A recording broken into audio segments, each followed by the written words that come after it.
Hi there, I'm Sonal Mehrotra Kapoor, and you're watching us on our YouTube channel on the various social media platforms of NDTV.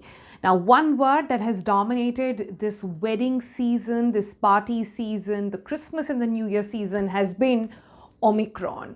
Now, when it comes to Omicron, there is a lot that we do not know just yet because just how recent the discovery has been made. But there is stuff that we know for sure, something that should be a guiding light for India and the world to follow when it comes to how to prepare for Omicron. Now, a couple of stats to begin with. Number one, how many cases in India so far? Well, at the moment, we know we have reported 49 Omicron cases in the country.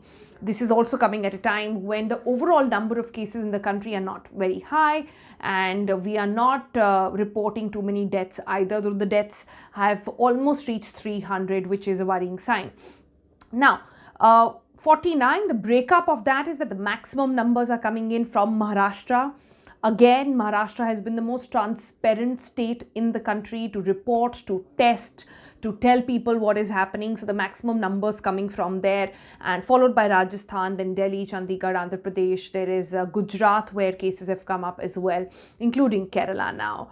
So at the moment, how are these numbers being calculated is something that has got the scientists to question the entire system a little bit. At the moment, what NDTV is learning is that only those samples, positive samples which have a travel history, are being sent in for genome sequencing. Domestically, we are not testing, and that's the reason why when I spoke with some of the experts in the country and across the world, especially from UK as well, their idea and their point that they're making at the moment is the fact that 49 might just be the tip of the iceberg, and what we're looking at are many, many more cases which might already be there and we've been unaware about. Just to quickly take you through what is it that the top scientists and top minds when it comes to immunology and virology in the country, and what do they say as of this moment? They're saying that it is, like I said, just the tip of the iceberg. Also, when I spoke with them about how exactly, what are the trends that India can take in compared to the globe as of this moment, especially learning from countries like UK and South Africa, etc. They all say that the next coming 2 to 3 weeks are going to be very crucial. These weeks we will see a lot of more people reporting symptomatically, and we might see more people inside hospitals as well. This is, of course, remember, this is nobody can presume or nobody can predict how things will happen when it comes to COVID. That's something for sure we know. But if the trends that have been followed in UK, for example, for other countries are to be followed, this is what it's looking like in India at the moment. The next 2 to 3 weeks extremely crucial, and even if we do not have more number of testings going up, which will reflect in lesser numbers being talked about as well, but this is something that we need to keep a tap on. Also, then the question is, what is it that India needs to do? If these are the trends globally, what are we to do? Are we to shut down at the moment, or are we to put in stricter curbs as well, etc.? So talking about that, most of the best minds in the business really from across the globe are saying that the best thing to do at the moment is to ensure that you and I are individually following protocol and stricter curbs. For example, wearing a mask all the time. Go back to your N95s. Anyways, if you're in the national capital, you need an N95 considering how bad the air is. Going back to maintaining social distancing despite the wedding season, despite the holiday season, despite the Christmas party and New Year partying season that is on across the country. Apart from that, then one of the trends, again, we're doing India versus the world, trends to watch out on Omicron. And there we've seen that people and scientists who have looked into the details of Omicron tell us how, compared to Delta, Omicron has 5 times more power of breakthrough, in a way bringing down the efficacy of the vaccine, and 3 times more than Delta. Omicron is actually more infectious.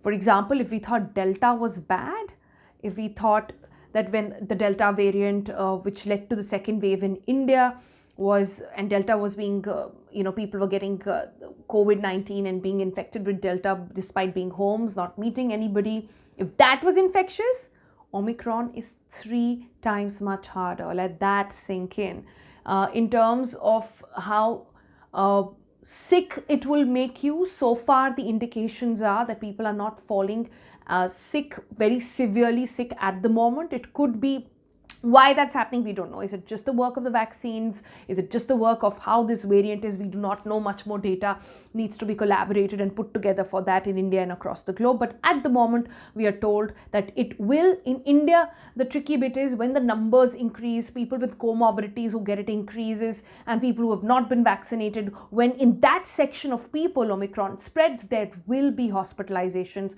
is what the scientists are saying. So the best thing, again, to go back is wear your mask and maintain social distancing. The third thing then that really comes to mind, and what everybody is talking about, at least here in the national capital, is the need for a booster dose. When I raised this question to both the doctors, one in UK and one in India, we got a very interesting analysis. In UK, they're saying they're not even looking at the third dose as a booster dose. They're saying it should be part of the now new routine.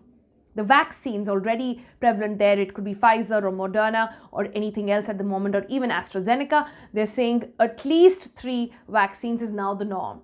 Cut to India, where we're still not even looking at a population which has entirely received the second dose, and then there are very strong murmurs and a lot of push for bringing in a third booster dose.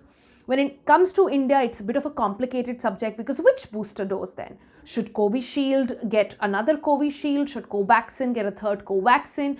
If mRNA is the best booster dose, as research says, it's not available in India, what really are our options? Here the big revelation is, if you have Covishield, doctors say getting another third dose as Covishield might not work.